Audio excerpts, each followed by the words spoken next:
Muy queridos hermanos en Cristo, bendiciones para todos. Que Jesús les conceda a todos la paz. Estamos estudiando la parte escatológica del catecismo, es decir, la parte del catecismo que nos habla de la vida eterna. La Iglesia tiene una doctrina sobre el más allá, apoyándose en la palabra de Dios. Todo lo que enseña la Iglesia sobre el más allá está en la palabra de Dios. Está en la Biblia leída, en la tradición viva de la Iglesia. Hoy vamos a comentar lo que nos enseña la Iglesia sobre el purgatorio. Yo les animo a que ustedes lean el catecismo. No podemos nosotros ser ignorantes en lo que implica la fe. La fe tiene una dimensión doctrinal. Tenemos que formarnos. Y en la Iglesia tenemos el catecismo. El catecismo es la síntesis de nuestra fe. Ahí aprendemos lo que debemos creer, lo que debemos celebrar, lo que debemos vivir y lo que debemos pedir. Les invito a leer el Catecismo de la Iglesia Católica en los números 1030 al 1032. Son solo 3 números. Ahí está el resumen de lo que significa el purgatorio. Vamos a ir remarcando algunos puntos sobre el purgatorio. He dicho purgatorio, no he dicho purgatorio, que es a donde van las pulgas cuando se mueren. Mentira, las pulgas cuando se mueren quedan ahí. Los animales cuando se mueren quedan ahí. Los animalitos no tienen vida eterna.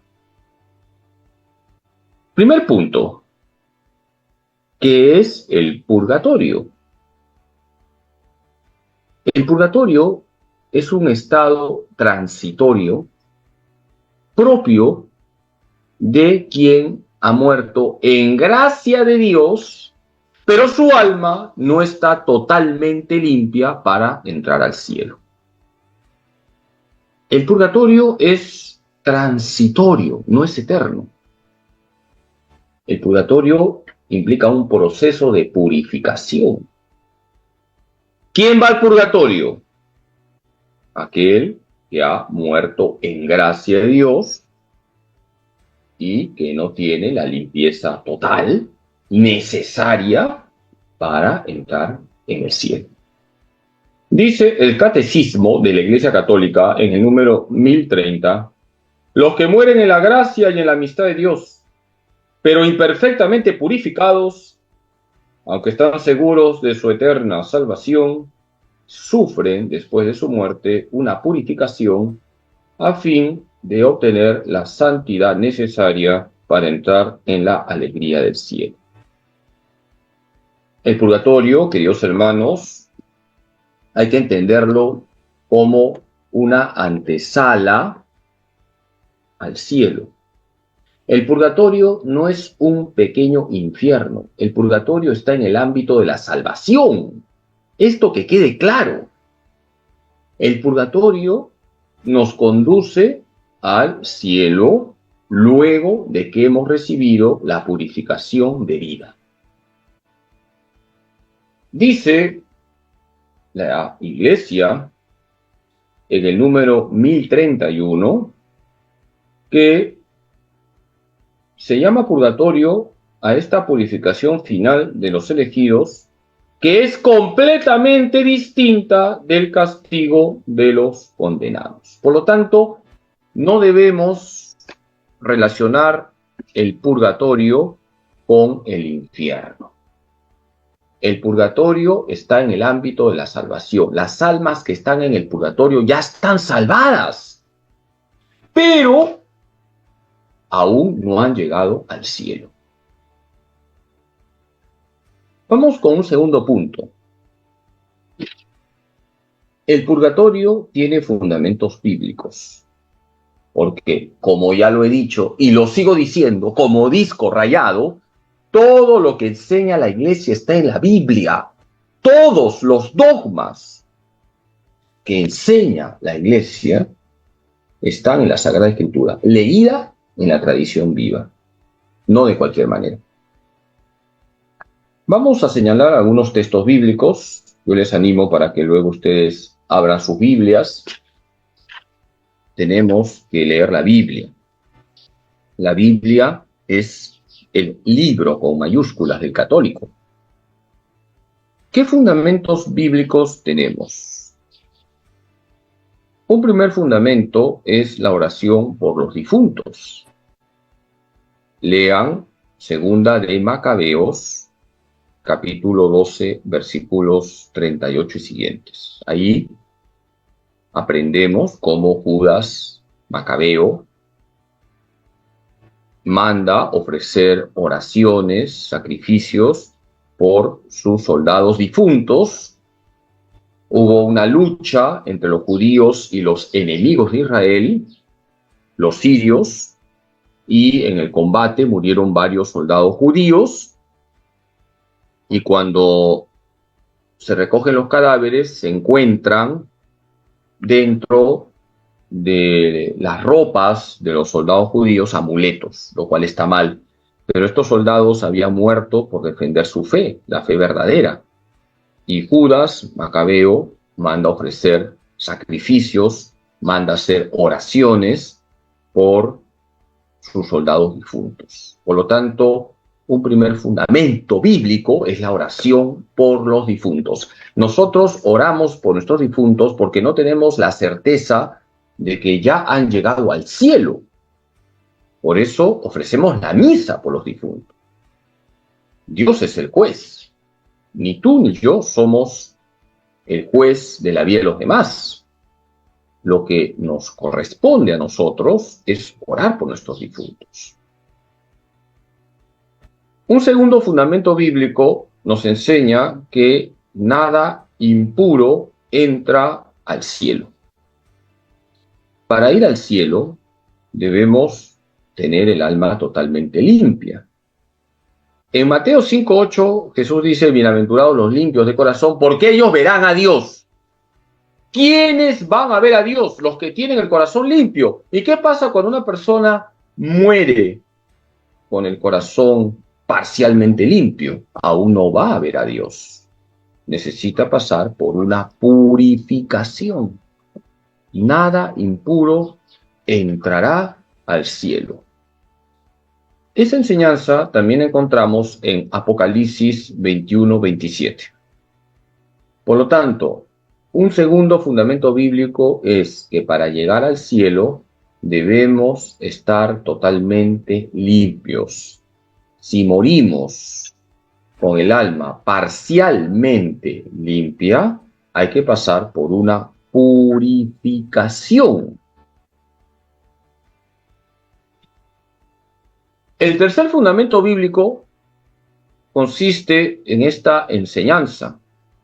Hay que reparar por los pecados cometidos.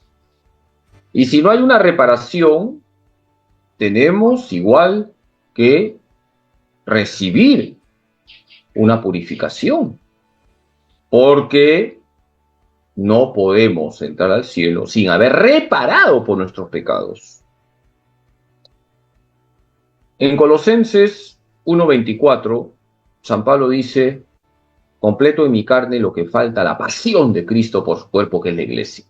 Jesús ya lo hizo todo, ha muerto por nosotros, ya ha resucitado. Pero nosotros tenemos que unirnos al sacrificio redentor de Cristo. Y en eso consiste la reparación, en que yo, con mi penitencia, me uno al único que redime a la humanidad, que es Cristo.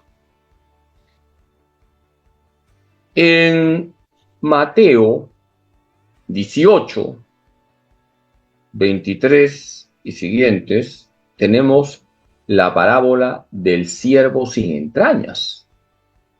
Estamos hablando de ese hombre cuyo rey le perdonó una cantidad grande de dinero, pero este hombre no fue capaz de perdonarle un sencillo a su compañero. Y la parábola nos dice que este hombre malo, este siervo sin entrañas, fue metido en la cárcel hasta que pagara toda su deuda. Tenemos que pagar nuestras deudas con Dios. Eso significa reparar. Hay que reparar.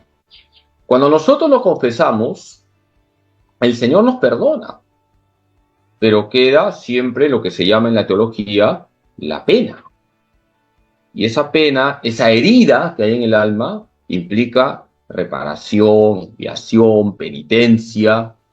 Hay pecados que exigen reparación de manera muy intensa. Por ejemplo, robar. Si tú has robado y te confiesas, tienes que reparar. La calumnia, tienes que reparar. El aborto, hay que reparar. Siendo apóstoles de la vida, tenemos que reparar. Si nosotros morimos sin haber reparado por todos nuestros pecados, tenemos que pasar por una expiación en el purgatorio. Hay un refrán popular que dice: nadie me quita lo bailado. Padrecito, ya la hice. Nadie me quita lo bailado. En el purgatorio se te quita lo bailado. Y en el juicio final vamos a ver lo que has bailado. Tenemos que reparar, expiar. Tenemos también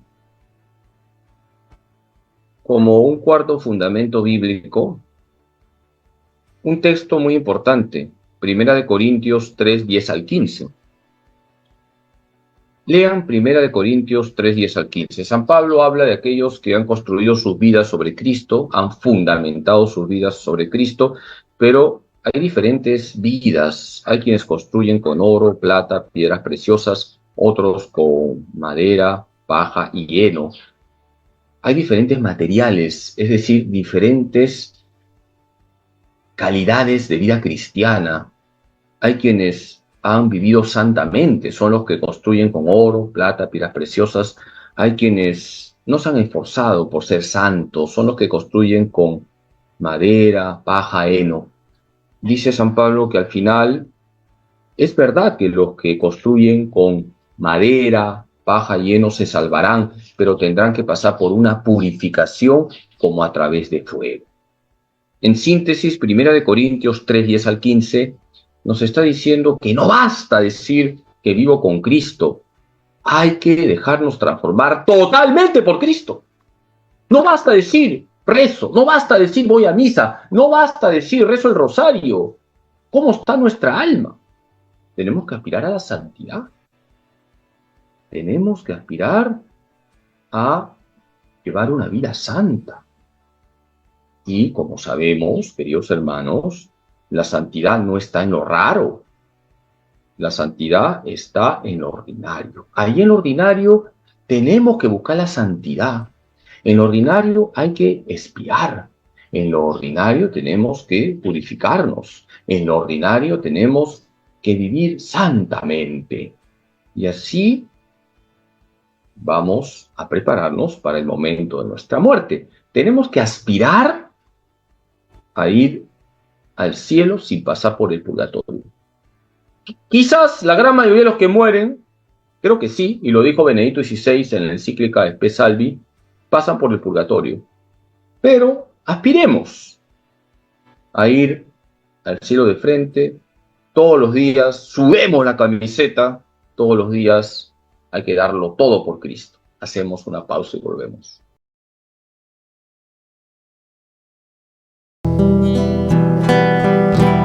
María, tú que me llenas de amor, eres la luz que me lleva al Señor. En mi canción te traigo poemas que nacen de mí. En las mañanas cuando sale el sol, veo tu rostro cerca del Señor. En la estampita lucecita que cuelga en el cuadro de mi habitación. Dios te salve María, María, María, Virgen pura en el parto. María, María, en tus manos ponemos nuestra fe y esperanza. Madrecita querida, no te apartes de mí. En tus manos ponemos nuestra fe y esperanza. Madrecita querida, no te apartes de mí. María, tú que me llenas de amor, eres la luz que me lleva al Señor. Queridos hermanos en Cristo, estamos hablando del purgatorio. Lean los números 1030 al 1032 del Catecismo de la Iglesia Católica. Hemos dicho, uno, que el purgatorio es un estado transitorio y quien va al purgatorio, el que murió en gracia de Dios, pero su alma no estaba totalmente limpia para entrar al cielo. El purgatorio es la antesala del cielo. Las almas del purgatorio ya están salvadas. Hablamos por eso de las benditas almas del purgatorio. Se están purificando en el amor de Dios. Número 2. El purgatorio tiene fundamentos bíblicos. Son varios los textos bíblicos que fundamentan la existencia del purgatorio. Número 1, la oración por los difuntos, segunda de Macabeos 12:38 siguientes. Número 2, la limpieza total para ir al cielo, Mateo 5:8, Apocalipsis 21:27. Número 3, la necesidad de reparar, de expiar por los pecados cometidos, Colosenses 1:24, Mateo 18:23 siguientes. Número 4, tenemos un texto muy importante que lo citó Benedicto XVI en la encíclica Spes Salvi para hablar del purgatorio, 1 Corintios 3:10 al 15. El purgatorio tiene fundamentos bíblicos, no es un invento de la Iglesia. Vamos con un tercer punto. La Iglesia, apoyándose en la Biblia, ha definido el dogma del purgatorio en varios concilios. Tenemos el Concilio II de Lyon del año 1274, el Concilio de Florencia, que se realizó entre los años 1439 al 1445, y sobre todo el Concilio de Trento, que tuvo que hacer frente a los errores de Lutero, los errores del protestantismo. El Concilio de Trento también definió con claridad la existencia del purgatorio. El Concilio de Trento se realizó entre los años 1545 al 1563. Dice el Catecismo de la Iglesia Católica en el número 1031, la Iglesia ha formulado la doctrina de la fe relativa al purgatorio, sobre todo en los concilios de Florencia y de Trento. La tradición de la Iglesia, haciendo referencia a ciertos textos de la Escritura, por ejemplo, 1 Corintios 3:15 y 1 de Pedro 1:7, habla de un fuego purificador. Por lo tanto, queridos hermanos, el purgatorio es un dogma de fe, no es una opinión. Nosotros, los domingos, decimos que creemos en la Santa Iglesia. En el credo decimos que creemos en la Iglesia, una santa, católica y apostólica. Mi fe es católica. Yo tengo que creer lo que me enseña la Iglesia. Y todo lo que enseña la Iglesia está en la Biblia, pero bien leída, no de cualquier manera. Vamos con un cuarto punto. En el purgatorio aún no se ve a Dios. Hay una purificación en el amor de Dios. Y en el purgatorio hay una dimensión gozosa y una dimensión dolorosa. Por eso se habla del misterio de la purificación. Las almas que están en el purgatorio poseen el gozo de que verán a Dios. Van a ver a Dios y eso genera gozo. Cuando tú aún no ves a la persona amada, pero estás por verle, tu corazón late de alegría. Hay una dimensión gozosa en el purgatorio, porque las almas que están ahí saben que van a ver a Dios, van a ver al amado, pero aún no lo ven.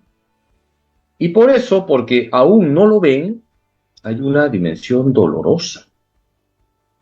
Es el amor retardado, decían los místicos.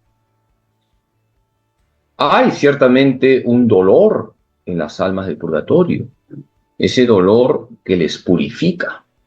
Es, repito, la dimensión dolorosa que tiene que ver con la expiación. Están expiando sus pecados, por eso no ven a Dios. No es que Dios esté castigando a las almas del purgatorio, Dios es amor. Y Dios, por amor, quiere que esas almas estén limpias. Un papá quiere que su hijo esté bien presentado. Un papá no quiere que su hijo esté cochino, sucio, que huela peor que un zorrillo.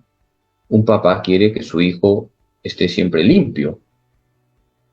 Dios es el mejor padre. Y Dios Padre en su Hijo Jesucristo, con la fuerza del Espíritu Santo, purifica a las almas del purgatorio. En el purgatorio tenemos, por un lado, ese gozo de que se va a ver a Dios, y el dolor, el sufrimiento de que aún no se ve a Dios. Veamos el siguiente punto. En el purgatorio hay diversos grados de purificación. Depende de la situación de cada uno en su relación con Dios. Así como en el cielo hay grados de felicidad, no es lo mismo hablar de la Virgen María, nuestra Madre, que de quien se ha salvado en el último segundo de su vida. En el cielo hay grados de felicidad, en el purgatorio hay grados de purificación. Les voy a poner un ejemplo para que me entiendan. Imagínense dos hombres casados por la iglesia. El primer hombre era adúltero, tenía 3 amantes, había hecho abortar a sus amantes, nunca rezaba, nunca iba a misa, y un día se va al trabajo y le atropella la combi. Y él está agonizando. Y yo estoy pasando por ahí, y él me ve y me dice, Padrecito, absuélvame. Y yo, pim, pum, pam, pum, lo absuelvo. Les pregunto, ese hombre que era adúltero, que nunca rezaba,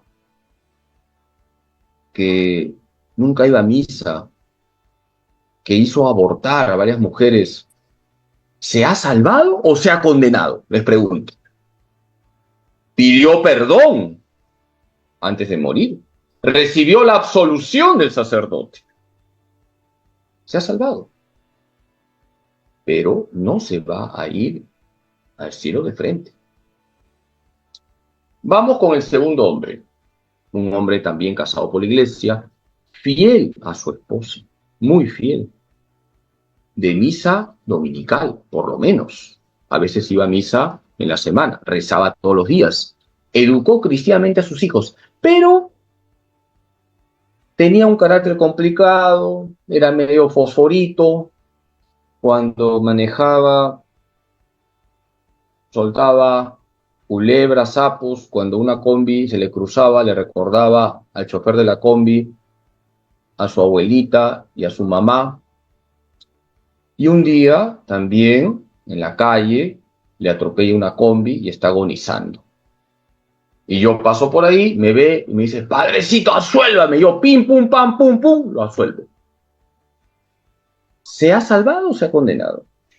Se ha salvado. Era un hombre bueno, pero se va a ir al cielo de frente, era lisuriento, era un poco fosforito, a veces se dejaba llevar por la ira. No se va a ir al cielo de frente, tiene que pasar por una purificación. Pero les pregunto, ¿el purgatorio del primer hombre será igual que el purgatorio del segundo hombre? No. El primero tendrá un purgatorio bien grande.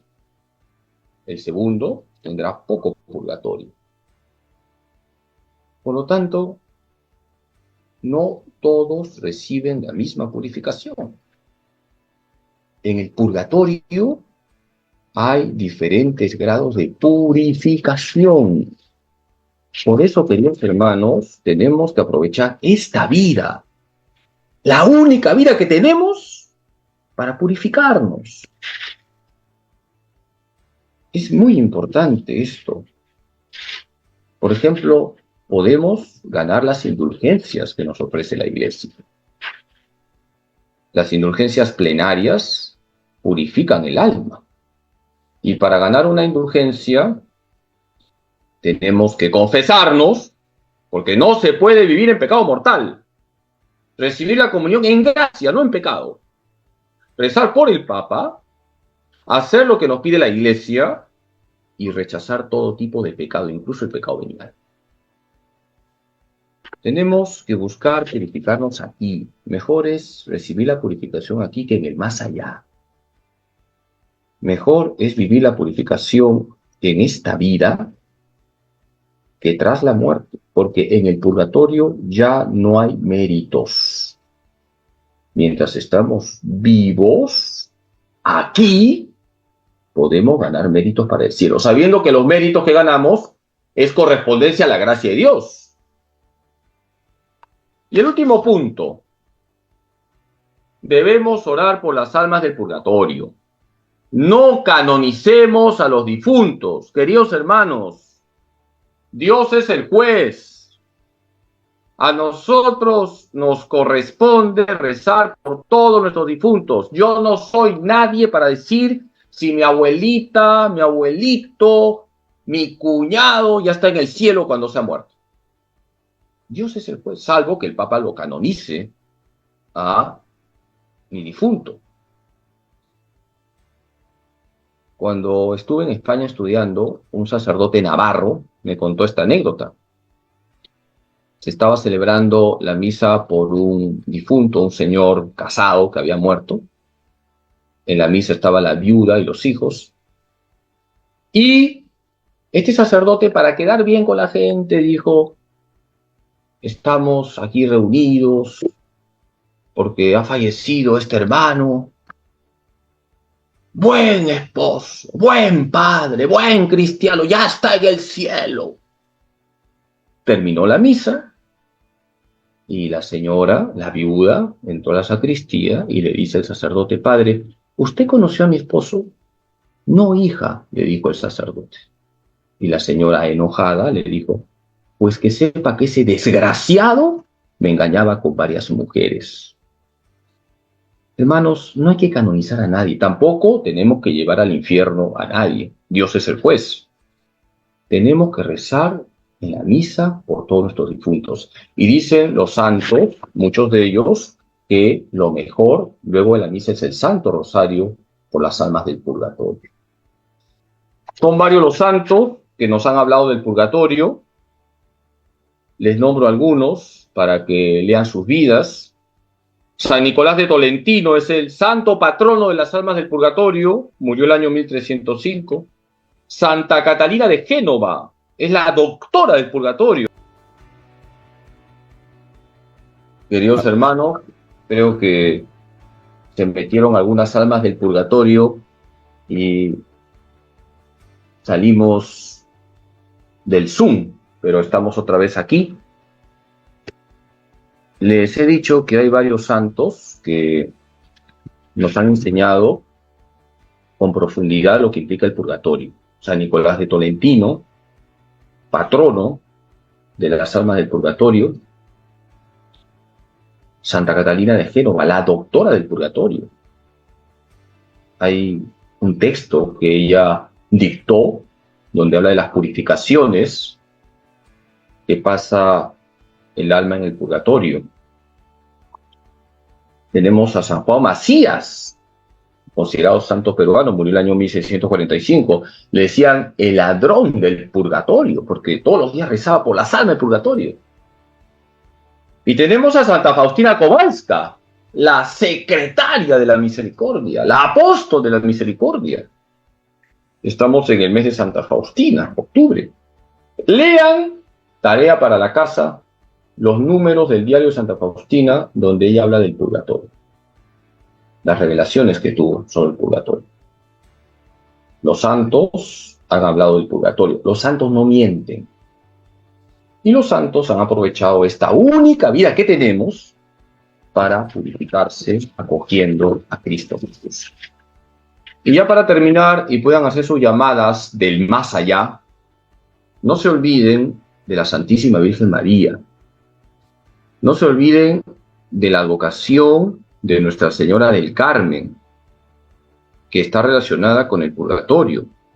La Virgen ha prometido que quien lleva el escapulario y vive correctamente, porque el escapulario no es un amuleto, y tiene que irse al purgatorio, la Virgen lo sacará del purgatorio el sábado siguiente al día de su muerte. Y María no falla, nuestra Madre no falla, la Virgen del Carmen es la patrona de las almas del purgatorio.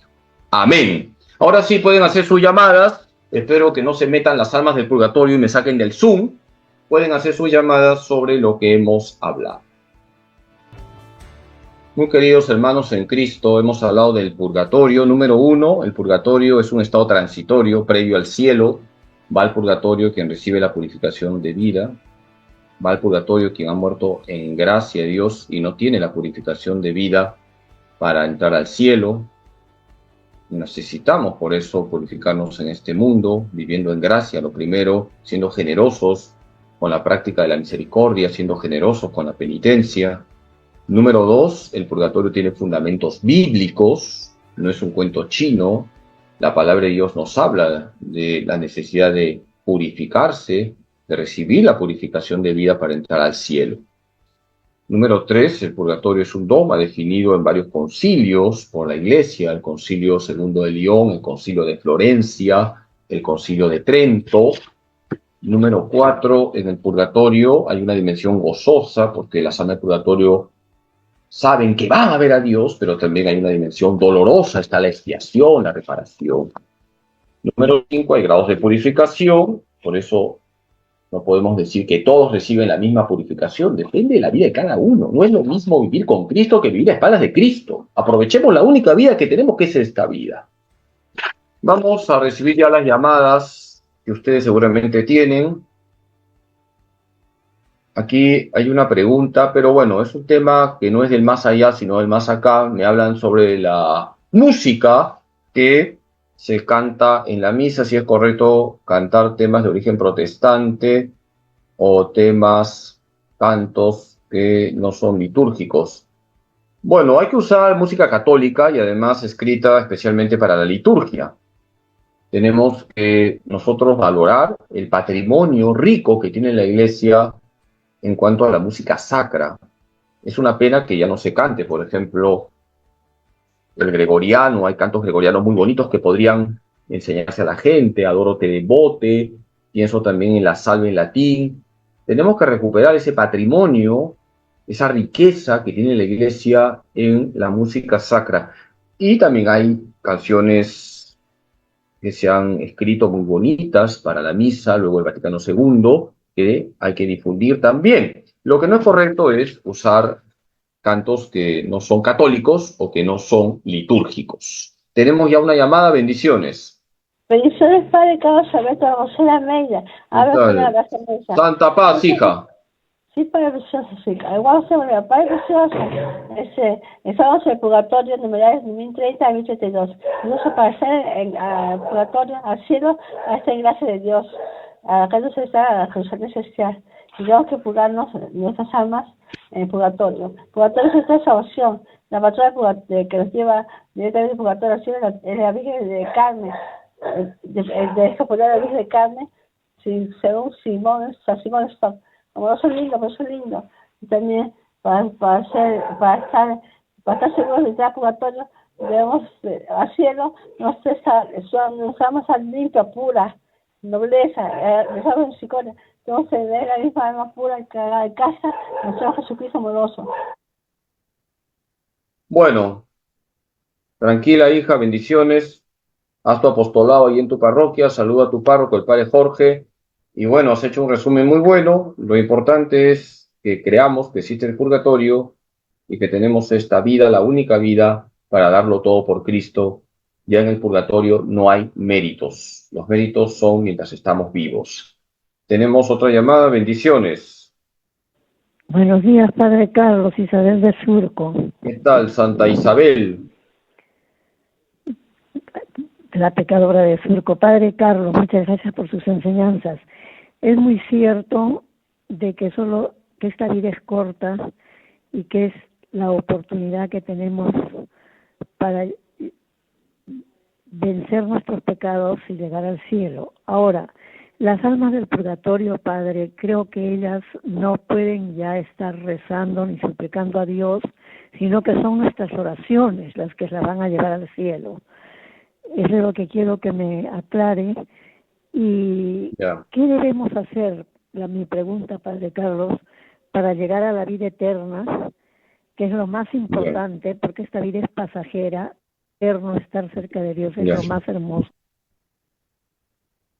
Bueno, las almas del purgatorio reciben nuestras oraciones y por lo tanto no se puede decir que interceden ante Cristo, aunque algunos teólogos dicen que sí, pero la gran mayoría de los teólogos señalan que no, porque ellas están en una situación pasiva, están recibiendo la purificación, recibiendo nuestras oraciones, y cuando lleguen al cielo ya van a interceder por nosotros, ¿de acuerdo? Entonces, en el cielo se ve a Dios y se intercede ante Cristo por los vivos.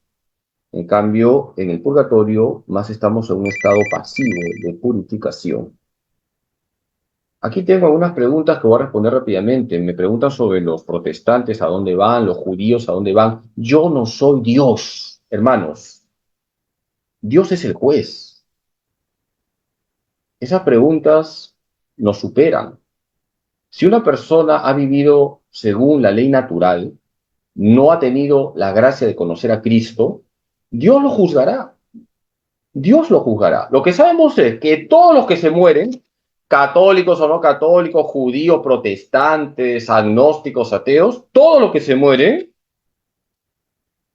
pueden ir a tres estados, o al cielo, al purgatorio o al infierno. Dios sabrá dónde los coloca. Dios. Ser católico, por si acaso, no es garantía que te vas a ir al cielo de frente. Cuidado, que un papa, un obispo, un cardenal, un sacerdote, un párroco se puede ir al infierno. Cuidado. Cuidado. Cuando le preguntaron a San Agustín sobre el infierno, él dijo, yo lo que te puedo decir es lo siguiente, el infierno existe, es eterno y yo puedo caer en él. No sé tú, pero yo puedo caer en él. Entonces, el juez es Dios y Dios sabrá dónde coloca a cada persona, porque Él es infinitamente justo, infinitamente misericordioso. Acá hay otra pregunta sobre lo que es la creación del varón y la mujer, otra pregunta del más acá, donde se habla de la creación, que dice esta persona que Jesús, el nuevo Adán, necesita la ayuda de la nueva Eva a su lado, puesto que del costado del varón salió Eva.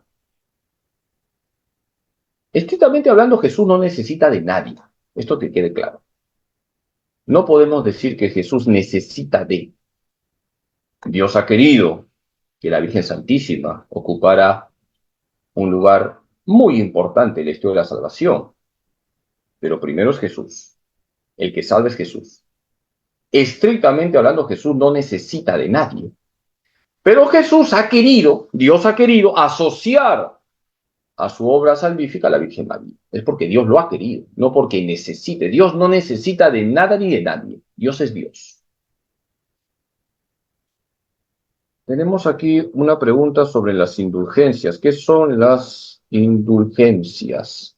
Son purificaciones que pueden ser totales, en la indulgencia plenaria, o parciales, cuando la indulgencia es parcial, entonces la purificación es parcial.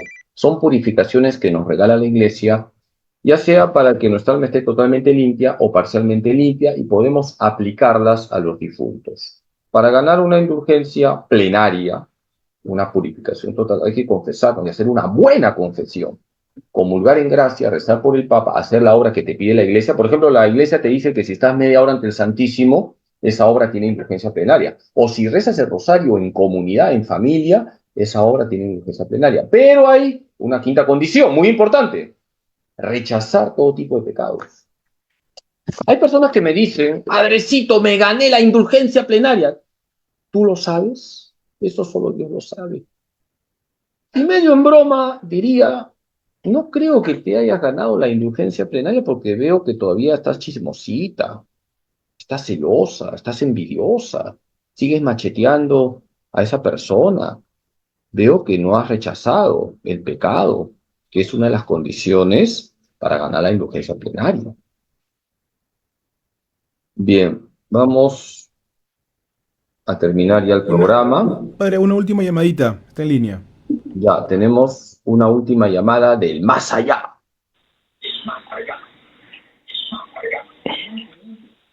Buenos días, Padre Carlos. No, la llamada es del más acá. Le quería hacer una preguntita. ¿Por qué se le designa a la Santa Catalina como doctora del purgatorio? Ya, hermana, buena pregunta. Santa Catalina de Génova, ¿de acuerdo? No es Santa Catalina de Siena, ¿de acuerdo? Santa Catalina de Génova es la doctora del purgatorio. ¿Por qué? Bueno, ella fue una convertida, es una mujer casada, de una vida media mundana, y se convirtió, hizo una buena confesión, y eso significó que el Señor le tocara el corazón. Y sus experiencias de purificación las volcó en un libro, en un texto que ustedes pueden leer, está en internet, que es el del purgatorio, donde ella relata lo que significa la purificación del alma. Por eso se le llama la doctora del purgatorio, ¿ya? Pueden ustedes buscar ahora en las redes información sobre los santos. Es fácil encontrar información sobre los santos, pero vayan a las fuentes seguras, ¿no? Páginas católicas, no cualquier cosa. Entonces, averigüen, por ejemplo, quién fue Santa Catalina de Génova, su experiencia con Dios, el texto que nos ha dejado. Ella murió el año 1510, Santa Catalina de Génova. Muchas gracias por su paciencia. Les he quitado purgatorio por la paciencia que me han tenido. Voy a rezar por ustedes de manera especial hoy. Que Dios Todopoderoso les bendiga en nombre del Padre, y del Hijo, y del Espíritu Santo. Bendiciones para todos. ¡Ánimo! En Jesús, José y María.